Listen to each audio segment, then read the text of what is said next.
विदेशी दारू वाहतूक करणाऱ्या चारचाकी वाहनांनी तिघांना उडवले। कळंब शहरातील कृष्णार्पण बारसमोरील घटना। कळंब शहरातून वर्धा जिल्ह्यात सुरू असलेली अवैध विदेशी दारू तस्करी अखेर अपघाताच्या निमित्ताने उघडकीस आली। विदेशी दारूने भरलेल्या भरधाव चारचाकी वाहनाने 3 पादचाऱ्यांना जोरदार धडक दिली।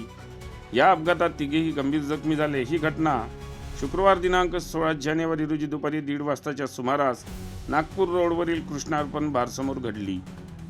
या अपघातात गजानन मारुती कोबे वय 45 राहणार राजूर व भीमराव लक्ष्मण चेंडे वय 60 राहणार थाळेगाव हे गंभीर जखमी झाले असून त्यापैकी एकाचा पाय तुटला आहे, तर समीर गोविंदा कासार वय 22 वर्ष राहणार दत्तापूर याला किरकोळ दुखापत झाली आहे। जखमी तिघेही पादचारी हे कापूस भरलेले वाहन नागपूर रोडने पायदळी बसस्थानकाकडे नेत असताना कळंबकडून नागपूरच्या दिशेने भरधाव वेगात जाणाऱ्या MH04 EH 0438 या कारने जोराची धडक दिली। धडकेनंतर वाहन रस्त्याच्या कडेला जाऊन पलटी झाले। अपघातानंतर वाहन चालकाने घटनास्थळावरून पलायन केले। घटनेची माहिती मिळताच पोलिसांनी घटनास्थळी धाव घेऊन अपघातग्रस्त वाहन पोलीस ठाण्यात जमा केले आहे। या वाहनात दारूचा साठा आढळून आला आहे। या प्रकरणाचा अधिक तपास कळंब पोलीस ठाण्याचे पोलीस उपनिरीक्षक महेंद्र साळवे हे करीत आहे।